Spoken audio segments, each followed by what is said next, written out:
श्रावण महीने की पंचमी के दिन शंकर भगवान पर जिस जिस परिवार के व्यक्ति का कांवड़ जल हमने बताया है आपको, जरूरी नहीं है कि डंडा बांधकर 2 कावड़ के जल के लोटे लेकर जाओ, आप अपने हाथ में भी 2 पात्र लेकर जा सकते हैं।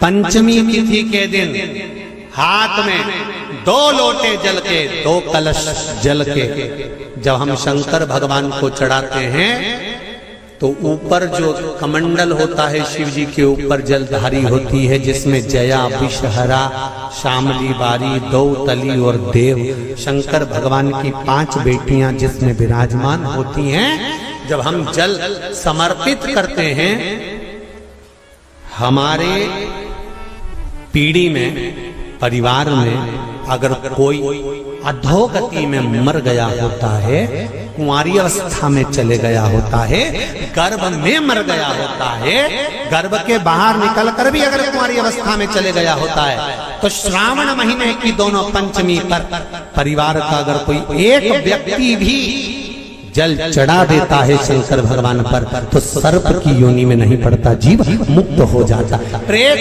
योनि में सर्प की योनि से मुक्त हो जाता।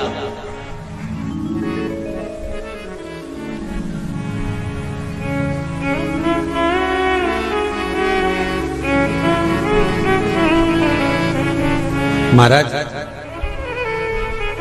हमारे यहाँ सांपों की पूजन कौन से दिन होती है, कौन सी तिथि में करते हैं? जम के बोलो जरा। नाग पंचमी। नाग पंचमी का मतलब क्या है?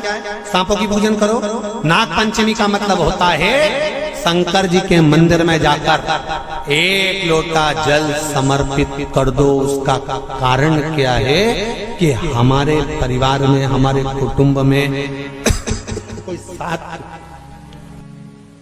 कुटुंब में, परिवार में कोई 7 पीढ़ी के अंतर्गत भी अगर कोई जीव तड़प रहा होता है, पड़ा हुआ होता है, उसकी मुक्ति नहीं होती है, तो पंचमी का चढ़ा हुआ जल उस जीव को प्राप्त हो जाता है और वो जीव तर जाता है, उसका फिर जन्म नहीं होता, वो तर, इसको मुक्तता का,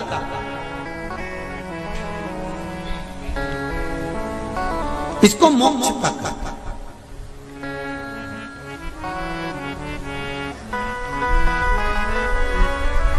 ये मुक्ति, ये मोक्ष, इसी को कहेंगे कि ये मुक्ति।